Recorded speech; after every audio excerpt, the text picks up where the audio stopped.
অসমকাষ্ট YouTube চেনেলৰ অন্য এটা নতুন ভিডিঅ'ত আপোনালোক সকলোকে স্বাগতম জনাইছোঁ আৰু আজি হ'ল 10 ডিচেম্বৰ। আজিৰ দিনটোৰ কেইবাটাও গুৰুত্বপূৰ্ণ খবৰ আপোনালোকৰ লগত শ্বেয়াৰ কৰিবলৈ ওলাইছোঁ। আজিৰ দিনটোত চৰকাৰী ঘৰ, PM কিষাণ, অৰুণোদয় আঁচনিৰ লগতে দেশ বিদেশৰ কেইবাটাও গুৰুত্বপূৰ্ণ খবৰ একেটা ভিডিঅ'তে আপোনালোকৰ লগত শ্বেয়াৰ কৰা হ'ব। গতিকে ভিডিঅ'টো সম্পূৰ্ণৰূপে আপোনালোকে চাব, শেষত ভিডিঅ'টো শ্বেয়াৰ কৰি দিব যাতে সকলোৱে এই খবৰসমূহ চাব পাৰে। দিব বিচাৰিছোঁ আজিৰ দিনটোৰ প্ৰথমটো খবৰ, 1 পৰা 10 কোটি টকাত বিক্ৰী হয় কংগ্ৰেছৰ টিকট। নিৰ্বাচনৰ পূৰ্বে কংগ্ৰেছৰ বিৰুদ্ধে মুখ্যমন্ত্ৰীৰ ভয়ংকৰ অভিযোগ।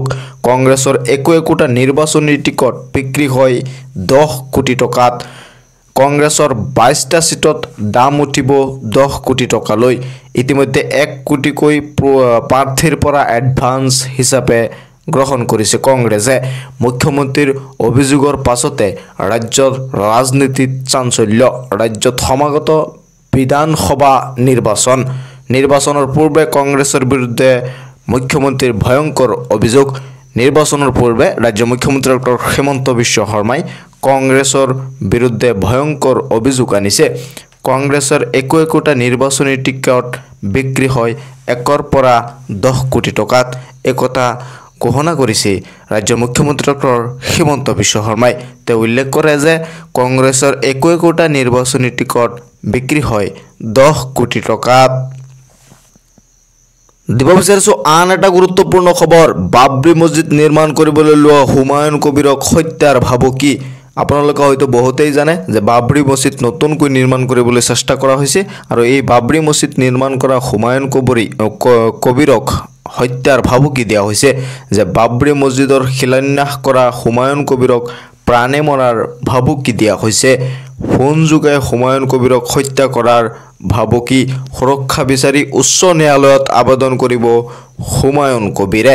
বিগত 7 দিন ধৰি ভাবুকি বাৰ্তা লাভ কৰিছে হুমায়ুন কবিৰে। ইতিমধ্যে 8 গৰাকী ব্যক্তিগত নিৰাপত্তাৰক্ষী নিয়োগ কৰিছে হুমায়ুন কবিৰে।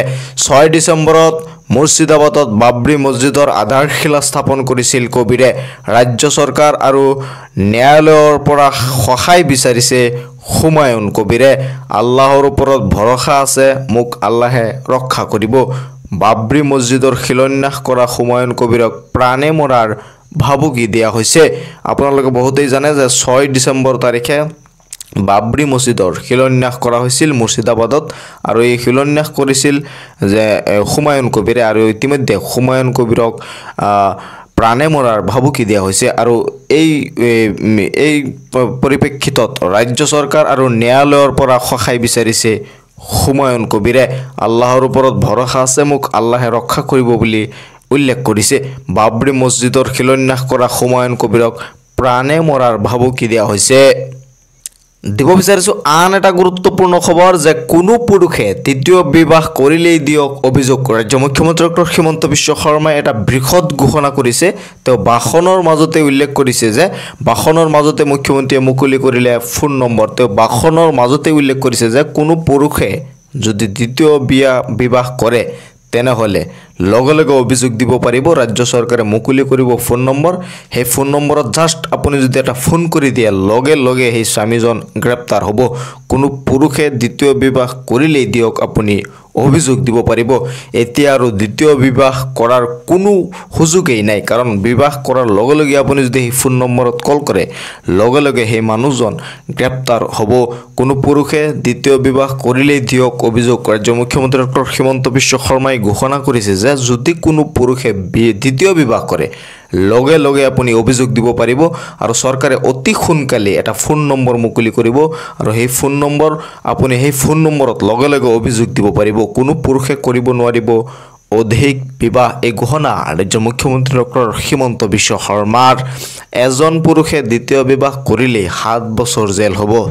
ৰাজ্যৰ মুখ্যমন্ত্ৰীগৰাকীয়ে উল্লেখ কৰিছে। লগতে আপোনালোকে জানেই যে এটা নতুন আইন অনা হৈছে, যদি কোনো পুৰুষে দ্বিতীয় বিবাহ কৰে তেনেহ'লে লগে লগেই সেই পুৰুষজনৰ 7 বছৰলৈকে জেল হ'ব।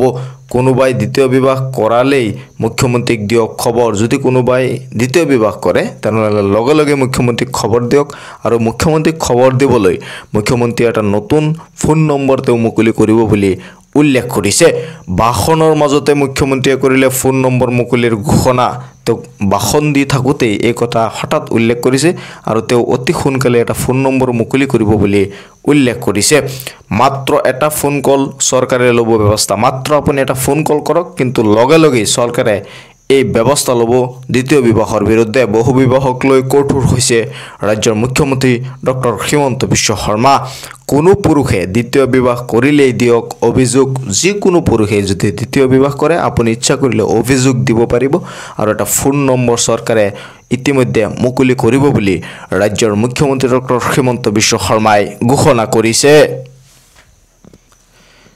দিব বিচাৰিছো আন এটা গুৰুত্বপূৰ্ণ খবৰ যে ঘুষ লৈ হাতে লুটে ধৰা পৰিল গাঁওবুঢ়া নবুল আহমেদ চৌধুৰী নামৰ গাঁওবুঢ়াজন ঘুষ লৈ হাতে লুটে ধৰা পৰিছে স্ক্ৰীনত হয়তো আপোনালোকে দেখা পাইছে যে ঘুষ লৈ হাতে লুটে ধৰা পৰিল গাঁওবুঢ়া নবুল আহমেদ চৌধুৰী মুখ্যমন্ত্ৰী কাৰা নিৰ্দেশকো কেৰেপ নকৰে একাংশ ঘুষখোৰ গাঁওবুঢ়াই হোজাই জিলাৰ চৰকাৰী গাঁওবুঢ়া নবুল আহমেদ চৌধুৰী হোজাই জিলাৰ চৰকাৰী গাঁওবুঢ়া আছিল নবুল আহমেদ চৌধুৰী আৰু তেওঁ ঘুষ লোৱাৰ সময়ত হাতে লুটে ধৰা পৰিছে কোনোবাই ভিডিঅ' কৰি এই ভিডিঅ' ছ'চিয়েল মিডিয়াত আপলোড কৰিছে আৰু তেওঁ লগে লগে ধৰা পৰিছে হোজাই জিলাৰ চৰকাৰী গাঁওবুঢ়া নবুল আহমেদ চৌধুৰী আপোনাৰ পৰাও যদি গাঁওবুঢ়াই টকা লৈছে ঘুষ লৈছে কিবা চাৰ্টিফিকেটৰ নামত বা আয়ৰ প্ৰমাণ পত্ৰৰ নামত লগে লগে আপুনি অভিযোগ দিব পাৰিব আৰু অভিযোগ দিয়াৰ লগে লগে সেই গাঁওবুঢ়াজন বা চৰকাৰী যিকোনো কৰ্মচাৰী যদি ঘুষ বিচাৰিছে আপোনাৰ পৰা আপুনি অভিযোগ দিয়ক লগে লগে সেই কৰ্মচাৰীজনক গ্ৰেপ্তাৰ কৰা হ'ব হোজাই জিলাৰ চৰকাৰী গাঁওবুঢ়া নবুল আহমেদ চৌধুৰী আছিল ঘুষখোৰ গাঁওবুঢ়াৰ বিৰুদ্ধে কঠোৰ ব্যৱস্থা গ্ৰহণৰ দাবী গাঁওবাসীৰ এই ঘুষখোৰ গাঁওবুঢ়াৰ বিৰুদ্ধে কঠোৰ ব্যৱস্থা গ্ৰহণ কৰাৰ অভিযোগ উত্থাপন কৰিছে হোজাই জিলাৰ চৰকাৰী গাঁওবুঢ়া নবুল আহমেদ চৌধুৰীক ইতিমধ্যে ঘুষখোৰ হিচাপে তেওঁলোকক হাতে লুটে ধৰা পেলাইছে ছাত্ৰ ছাত্ৰীৰ আয়ৰ প্ৰমাণ পত্ৰ পঞ্জীয়নৰ নামত ঘুষ লোৱাৰ অভিযোগ উত্থাপন হৈছে তেওঁ ছাত্ৰ ছাত্ৰীৰ পৰা ইনকাম চাৰ্টিফিকেটৰ নামত ঘুষ লোৱাৰ অভিযোগ উত্থাপন হৈছে আৰু এই ঘুষ লৈ থকাৰ সময়তে হাতে লুটে ধৰা পৰিছে নবুল আহমেদ হোজাই জিলাৰ চৰকাৰী গাঁওবুঢ়া আছিল নবুল আহমেদ ছাত্ৰ ছাত্ৰীৰ আয়ৰ প্ৰমাণ পত্ৰৰ পঞ্জীয়নৰ নামত ঘুষ লোৱাৰ অভিযোগ উত্থাপন হৈছে হোজাই জিলাৰ চৰকাৰী গাঁওবুঢ়া নবুল আহমেদ চৌধুৰী ঘুষখোৰ গাঁওবুঢ়াৰ বিৰুদ্ধে কঠোৰ ব্যৱস্থা গ্ৰহণৰ দাবী গাঁওবাসীৰ হোজাই জিলাৰ চৰকাৰী গাঁওবুঢ়া আছিল নবুল আহমেদ চৌধুৰী দিব বিচাৰিছো আন এটা গুৰুত্বপূৰ্ণ খবৰ আৰু এই খবৰটোৰ কাৰণে বহুতেই অপেক্ষা কৰি আছে যোৱাকালি আপোনালোকে হয়তো জানে 9 ডিচেম্বৰ তাৰিখে 3,25,234 গৰাকীৰ একাউণ্টত সোমাল চৰকাৰী ঘৰৰ ধন অৰ্থাৎ 9 ডিচেম্বৰ তাৰিখে চৰকাৰী ঘৰৰ ধন অৰ্থাৎ প্ৰথম কিস্তিৰ টকা ইতিমধ্যে মুকলি কৰি দিছে আৰু এটা বৃহৎ ঘোষণা ৰাজ্য মুখ্যমন্ত্ৰী ডক্টৰ হিমন্ত বিশ্ব শৰ্মাই কৰিছে হেতু হল নতুনকৈ প্ৰায় 30 লাখ লোকে পাব চৰকাৰী ঘৰ এতিয়াই কৰক জিঅ' টেকিং যদি আপুনি এতিয়ালৈকে জিঅ' টেকিং কৰা নাই অতি সোনকালে কৰি লওক কাৰণ এই 3,25,234 গৰাকী ঘৰৰ টকা সোমোৱাৰ পাছত চৰকাৰে নতুনকৈ আকৌ 30 লাখ লোকক চৰকাৰী ঘৰ দিব বুলি ৰাজ্যৰ মুখ্যমন্ত্ৰী ডক্টৰ হিমন্ত বিশ্ব শৰ্মাই কালি টকা দিয়াৰ সময়ত তেওঁ এই কথা ঘোষণা কৰিছে নতুনকৈ প্ৰায় 30 লাখ লোকে পাব চৰকাৰী ঘৰ চৰকাৰী পকী ঘৰৰ ধন সোমালেনে আপুনি যোৱাকালি যি টকা দিছে চৰকাৰে হে টকা আপুনি পাইছে না নাই কমেন্টছ কৰি মোক জনাবলৈ নাপাহৰিব মই আগতেও আপোনালোকক কৈছিলোঁ এই টকা পাবলৈ হলে আপোনাৰ ঘৰটো স্যাংচন হোৱা থাকিব লাগিব আপুনি চেক কৰি প্ৰথমতে চাওক আপোনাৰ ঘৰটো স্যাংচন হৈছে না নাই স্যাংচন হোৱাৰ পাছতো যদি আপুনি টকা পোৱা নাই তেনেহলে আপুনি অপেক্ষা কৰিব লাগিব চৰকাৰে টকা ৰিলিজ কৰি দিছে লাহে লাহে বেনিফিচিয়াৰীৰ একাউণ্টত টকা সোমাবলৈ আৰম্ভ কৰিব চৰকাৰী পকী ঘৰৰ টকা আপোনাৰ বেংকৰ একাউণ্টত সোমালনে কমেন্টছ কৰি জনাবলৈ নাপাহৰিব 3,25,234 গৰাকীৰ একাউণ্টত সোমাল চৰকাৰী ঘৰৰ ধন আৰু এই মুহূৰ্তৰ এটা বৃহৎ ঘোষণা যে মই আপোনালোকক জনাই দিব বিচাৰো নতুনকৈ আকৌ 30 লাখ লোকক ৰাজ্য চৰকাৰে ঘৰ দিব বুলি তেওঁ উল্লেখ কৰিছে ৰাজ্যৰ মুখ্যমন্ত্ৰী ডক্টৰ হিমন্ত বিশ্ব শৰ্মাই বকুৰ পৰা মুখ্যমন্ত্ৰীয়ে টিপিলে বুটাম অৰ্থাৎ বকুৰ পৰা এই টকা ৰিলিজ কৰা হৈছে তেওঁ ৰিমোটত টিপিছে আৰু বেনিফিচিয়াৰীৰ একাউণ্টত টকা সোমাবলৈ আৰম্ভ কৰিছে ঘৰ নোপোৱা সকলোৱে পাব চৰকাৰী পকী ঘৰ এই কথা ঘোষণা কৰে ৰাজ্যৰ মুখ্যমন্ত্ৰী ডক্টৰ হিমন্ত বিশ্ব শৰ্মাই। তেওঁ উল্লেখ কৰিছে যে ঘৰ নোপোৱা সকলোৱে পাব চৰকাৰী পকী ঘৰ। যিসকলে ঘৰ পোৱা নাই প্ৰতিগৰাকীয়ে হিতাধিকাৰীয়ে চৰকাৰী পকী ঘৰ পাবলৈ সক্ষম হ'ব। যদি আপুনি প্ৰকৃত গ্ৰাহক হয়, আপুনি যদি প্ৰকৃত হিতাধিকাৰী হয়, তেনেহ'লে চৰকাৰী ঘৰ আপুনি নিশ্চয় পাব। আপুনিও কৰক জিঅ' টেগিং, কাৰণ নতুনকৈ চৰকাৰে 30 লাখ ঘৰ দিব বুলি ৰাজ্যৰ মুখ্যমন্ত্ৰীগৰাকীয়ে ঘোষণা কৰিছে। গাঁৱে গাঁৱে পতা হ'ব গাঁও সভা। গাঁৱে গাঁৱে গাঁও সভাত থাকিলে আপুনি পাব চৰকাৰী পকী ঘৰ, আৰু প্ৰতিটো গাঁৱতেই চৰকাৰে গাঁও সভা অনুষ্ঠিত কৰিব, আৰু সেই গাঁও সভাত আপুনি উপস্থিত থাকক, আপুনি জিঅ' টেগিং কৰক, কাৰণ চৰকাৰে নতুনকৈ আকৌ যিহেতু ঘৰ দিব, আপুনি সেই ঘৰ পাবলৈ তেনেহ'লে সক্ষম হ'ব। মুখ্যমন্ত্ৰীয়ে কৰিলে ডাঙৰ ঘোষণা। প্ৰস্তুত কৰিব নতুন হিতাধিকাৰীৰ তালিকা। যিসকলে নেকি ইতিমধ্যে ঘৰ পাই গ'ল সেইসকলেতো পাই গ'লেই, আৰু যিসকল বাকী ৰ'ল সেইসকলক লৈ ৰাজ্য চৰকাৰে এখন নতুন তালিকা প্ৰস্তুত কৰিব বুলি ৰাজ্যৰ মুখ্যমন্ত্ৰী ডক্টৰ হিমন্ত বিশ্ব শৰ্মাই যোৱাকালি বৃহৎ ঘোষণা কৰিছে। তেওঁ উল্লেখ কৰিছে যে প্ৰস্তুত কৰিব নতুন হিতাধিকাৰীৰ তালিকা। নতুন হিতাধিকাৰীৰ কাৰণে এটা লিষ্ট ৰাজ্য চৰকাৰে আকৌ প্ৰস্তুত কৰিব। সেই তালিকাত যদি আপোনাৰ নাম আছে তেনেহ'লে পৰৱৰ্তী সময়তো আপুনি চৰকাৰী পকী ঘৰ পাবলৈ সক্ষম হ'ব। কোনো দৰিদ্ৰ পৰিয়াল বাদ নপৰে পকী ঘৰ লাভৰ পৰা। ৰাজ্য মুখ্যমন্ত্ৰী ডক্টৰ হিমন্ত বিশ্ব শৰ্মাই এটা বৃহৎ ঘোষণা কৰে যে কোনো দৰিদ্ৰ পৰিয়াল বাদ নপৰে চৰকাৰী ঘৰ লাভৰ পৰা। 3,25,234 গৰাকী একাউণ্টত সোমাল চৰকাৰী ঘৰৰ ধন। ইতিমধ্যে যোৱাকালি তেওঁ 3,25,234 গৰাকী হিতাধিকাৰীৰ একাউণ্টত চৰকাৰী পকী ঘৰৰ ধন মুকলি কৰি দিছে। আৰু এটা বৃহৎ ঘোষণা তেওঁ কৰিছে যে নতুনকৈ আৰু 30 লাখ মানুহে কৰিছে জিঅ' টেগিং, আৰু এই যিসকলক নেকি টকা দিয়া হৈছে অলৰেডি, সেইসকলৰ টকা দিয়া শেষ হোৱাৰ পাছত এই 30 লাখ মানুহক লৈ চৰকাৰে আৰু এটা নতুন তালিকা প্ৰস্তুত কৰিব। ঘৰ নোপোৱা সকলোৱে পাব চৰকাৰী পকী ঘৰ। এই কথা ঘোষণা কৰে ৰাজ্যৰ মুখ্যমন্ত্ৰী ডক্টৰ হিমন্ত বিশ্ব শৰ্মাই। তেওঁ উল্লেখ কৰে যে যিসকল হিতাধিকাৰী নেকি এতিয়ালৈকে ঘৰ পোৱা নাই আৰু তেওঁ প্ৰকৃত হিতাধিকাৰী হয়, সেইসকল হিতাধিকাৰীয়ে প্ৰতিগৰাকী হিতাধিকাৰীয়ে চৰকাৰী ঘৰ পাবলৈ সক্ষম হ'ব। দিব বিচাৰিছোঁ আন এটা গুৰুত্বপূৰ্ণ খবৰ। আজি যিহেতু 10 ডিচেম্বৰ, আজি হ'ল অৰুণোদয় আঁচনিৰ দিন। ৰাজ্য চৰকাৰে প্ৰতি মাহৰ 10 তাৰিখে অৰুণোদয় আঁচনিৰ যি টকা আছে সেই অৰুণোদয় আঁচনিৰ টকা ৰিলিজ কৰি দিয়ে, আৰু হিতাধিকাৰীৰ বেংকৰ একাউণ্টত সেই টকা সোমাবলৈ ধৰে।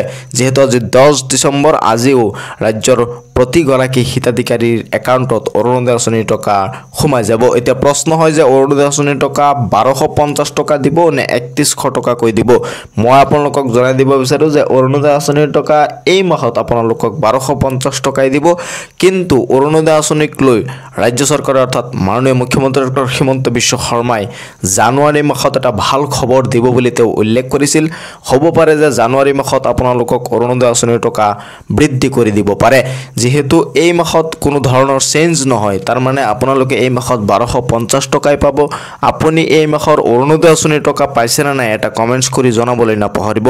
যদি আপুনি অৰুণোদয় আঁচনিৰ টকা পাইছে তেনেহ'লে কমেণ্টছত লিখিব যে অৰুণোদয় আঁচনিৰ টকা পাইছোঁ। আৰু যদি আপোনালোকে এতিয়ালৈকে অৰুণোদয় আঁচনিৰ টকা পোৱা নাই তেনেহ'লে অলপ পাছতেই ৰাজ্য চৰকাৰে টকা ৰিলিজ কৰি দিয়াৰ পাছতেই আপোনাৰ বেংকৰ একাউণ্টত অৰুণোদয় আঁচনিৰ ধন সোমাবলৈ আৰম্ভ কৰিব। আপোনালোকে জানেই যে প্ৰতি মাহৰ 10 তাৰিখে অৰুণোদয় আঁচনি আৰু বৃদ্ধ পেঞ্চনৰ টকা ৰাজ্য চৰকাৰে ৰিলিজ কৰি দিয়ে।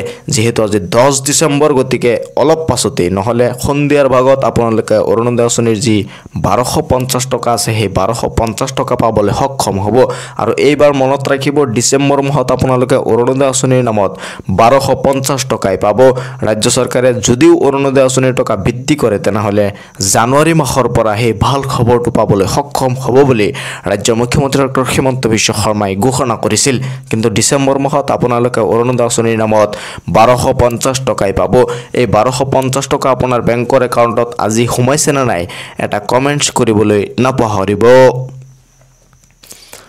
পূৰ্বতকৈ 300 টকা কম মূল্যতে লাভ কৰিব গ্যাস সিলিন্ডাৰ। এই মুহূৰ্তত এটা গুৰুত্বপূৰ্ণ খবৰ আপোনালোকৰ লগত শ্বেয়াৰ কৰিবলৈ ওলাইছো যে পূৰ্বতকৈ 300 টকা কম মূল্যতে লাভ কৰিব সিলিন্ডাৰ। প্ৰতিটো সিলিন্ডাৰত 300 টকা ৰাজ সাহায্য হিচাপে লাভ কৰিব জনতাই। ৰাজ্যৰ মুখ্যমন্ত্ৰী আনুষ্ঠানিকভাৱে জনালে এই তথ্য। 20 লাখ অৰুণোদয় পৰিয়াললৈ সকাহ প্ৰদান কৰিব ৰাজ্য চৰকাৰে। প্ৰধানমন্ত্ৰী উজ্জ্বলা যোজনাৰ সংযোগ থাকিলে পাব আপুনি সিলিন্ডাৰ। ৰাজ্যৰ লাখ লাখ জনতাৰ বাবে ইতিমধ্যে আহি গৈছে এটা ভাল খবৰ। প্ৰতিটো সিলিন্ডাৰত 300 টকা ৰাজ সাহায্য হিচাপে লাভ কৰিব জনতাই। প্ৰতি সিলিন্ডাৰত 300 টকাকে আপুনি ৰাজ সাহায্য হিচাপে লাভ কৰিব চৰকাৰৰ তৰফৰ পৰা। কিন্তু আপুনি অৰুণোদয় হিতাধিকাৰী হ'ব লাগিব। অৰুণোদয় হিতাধিকাৰীসকলে সিলিন্ডাৰৰ নামত তেওঁলোকে 300 টকা ৰাজ সাহায্য হিচাপে লাভ কৰিব। ৰাজ্যৰ মুখ্যমন্ত্ৰীয়ে আনুষ্ঠানিকভাৱে এই কথা জনালে। 20 লাখ অৰুণোদয় পৰিয়াললৈ সকাহ প্ৰদান কৰিছে ৰাজ্য চৰকাৰে। প্ৰধানমন্ত্ৰী উজ্জ্বলা যোজনাৰ সংযোগ থাকিলে আপুনি পাব এই সিলিন্ডাৰ।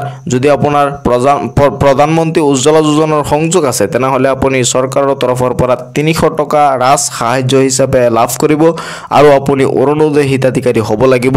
যদি আপোনাৰ এই দুটা শৰ্ত আপুনি পূৰণ কৰিব পাৰে তেনেহলে জানুৱাৰী মাহৰ পৰা আপোনালোকে গেছ সিলিন্ডাৰ ক্ৰয় কৰিলে চৰকাৰৰ তৰফৰ পৰা আপোনালোকে 300 টকা ৰাজ সাহায্য হিচাপে লাভ কৰিব। দিব বিচাৰিছো আন এটা গুৰুত্বপূৰ্ণ খবৰ। বিনামূলীয়া আপোনাৰ ই ৰিক্সা লাগে নেকি? যদি লাগে তেনেহলে অনলাইন প্ৰক্ৰিয়া চলি আছে। যদি আপুনি অনলাইন প্ৰক্ৰিয়া সম্পূৰ্ণ কৰিছে তেনেহলে এটা কমেন্টছ কৰি মোক জনাবলৈ নাপাহৰিব। আৰু যদি কৰা নাই তেনেহলে কেনেকৈ কৰিব সবিশেষ জানিব পাৰিব। ডিসেম্বৰৰ পৰা আৰম্ভ হৈছে অনলাইন আবেদন প্ৰক্ৰিয়া। শীঘ্ৰেই কৰক আবেদন। অনলাইন আবেদনৰ অন্তিম তাৰিখ 30 ডিসেম্বৰ। অনলাইনৰ শেষ লাষ্ট ডেট হৈছে 30 ডিসেম্বৰ। ফৰ্ম নোপোৱা সকলেও চিন্তা কৰিব নালাগে, যেহেতু অনলাইনত ইতিমধ্যে আবেদন হৈ আছে, গতিকে আপোনাৰ ফৰ্মৰ কোনো দৰকাৰ নাই। আপুনি অনলাইনৰ জৰিয়তে আবেদন কৰিব পাৰিব। অনলাইন যোগে কৰিব পাৰিব আবেদন। অনলাইন আবেদনৰ বাবে মুকলি কৰা হ'ল ৱেবছাইট। ইতিমধ্যে ৱেবছাইট মুকলি কৰা হৈছে। ৱেবছাইটটো হয়তো আপোনালোকে স্ক্ৰীনত দেখা পাইছে যে www.linguisticminority.com। এই ৱেবছাইটত কৰিব পাৰিব আপুনি আবেদন। ভাষিক সংখ্যালঘুসকলে কৰক আবেদন। আবেদনৰ অন্তিম তাৰিখ হ'ল 30 ডিসেম্বৰ। সময় খুব কম আছে হাতত। যদি আপোনাৰ আবেদন কৰাৰ ইচ্ছা আছে তেনেহলে আপুনি অতি সোনকালে আবেদন কৰি লওক, যেহেতু লাষ্ট ডেট হ'ল 30 ডিসেম্বৰ।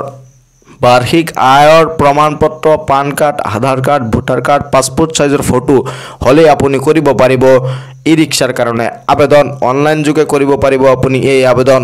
অনলাইন যোগে কেনেকৈ আবেদন কৰিব লাগে আপুনি যিকোনো অনলাইন দোকানত গৈ সুধিলে তেওঁলোকে আপোনাক এই আবেদন কৰি দিব। নহলে আপোনাৰ ওচৰত থকা CSC চেণ্টাৰত গ'লে আপোনাৰ কাৰণে বেছি ভাল হ'ব। অনলাইন আবেদনৰ বাবে মুকলি কৰা হৈছে ইতিমধ্যে ৱেবছাইট, আৰু ৱেবছাইটটো মই আপোনালোকক দেখুৱাই দিছোঁ। ইয়াত উল্লেখ কৰা হৈছে যে www.linguisticminority.com। এই ৱেবছাইটত আপোনালোকে বিনামূলীয়া ই ৰিক্সাৰ কাৰণে আবেদন কৰিব পাৰে। আৰু বিনামূলীয়া ই ৰিক্সাৰ কাৰণে আবেদন কৰাৰ লাষ্ট ডেট হ'ল 30 ডিসেম্বৰ।